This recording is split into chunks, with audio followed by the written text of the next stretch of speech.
नमस्कार दोस्तों, हमारे चैनल पर आपका स्वागत है। जय श्री कृष्ण, राधे राधे, हर हर महादेव। दोस्तों, आज हम सुनेंगे अजा एकादशी महात्म्य का कथा। बोलिए एकादशी माता की जय, बोलिए विष्णु भगवान की जय। ओम नमो भगवते वासुदेवाय नमः। कुंती पुत्र युधिष्ठिर कहने लगे कि हे जनार्दन, आप मुझे भादो मास के कृष्ण पक्ष की एकादशी के बारे में बताइए। उस एकादशी का क्या नाम है तथा इसकी विधि और महात्म्य क्या है।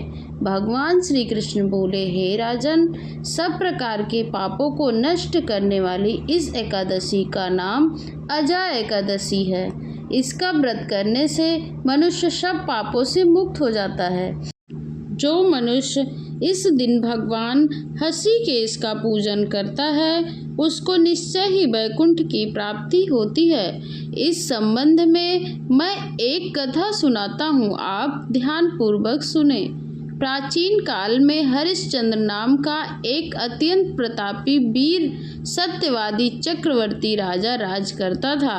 उसने किसी अज्ञात कर्म तथा प्रतिज्ञावश अपना सारा राज्य व राजधन त्याग दिया, साथ ही अपने स्त्री पुत्र तथा स्वयं को भी बेच दिया।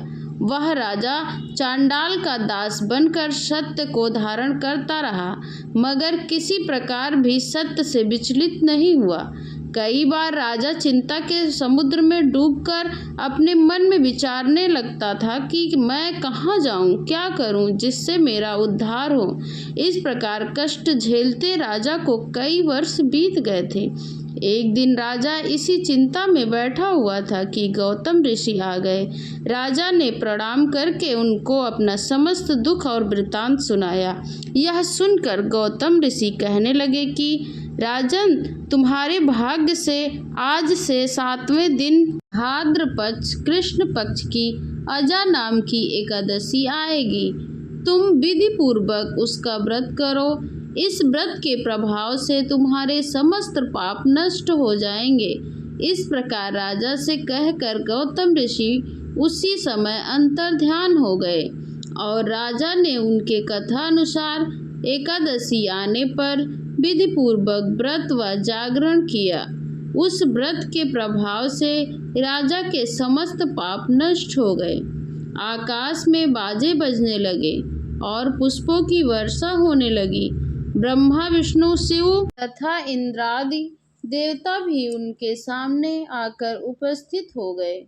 उसने अपने मृतक पुत्र को जीवित और अपनी स्त्री को वस्त्र तथा आभूषणों से युक्त देखा। उस व्रत के प्रभाव से पुनः राज्य मिला और अंत में सपरिवार स्वर्ग को प्राप्त हो गया। हे राजन, यह सब अजा एकादशी के प्रभाव से हुआ है। अतः जो मनुष्य विधि पूर्वक इस व्रत को करते हैं, रात्रि जागरण करते हैं, उनके समस्त पाप नष्ट होकर अंत में स्वर्ग को प्राप्त करते हैं। और इस एकादशी की कथा के श्रवण मात्र से ही अश्वमेघ यज्ञ का फल मिलता है। इसको करने से सबकी मनोकामना पूर्ण होती है, राज्य योग मिलता है, सभी देवी देवता प्रसन्न होते हैं। बोलिए एकादशी माता की जय, विष्णु भगवान की जय।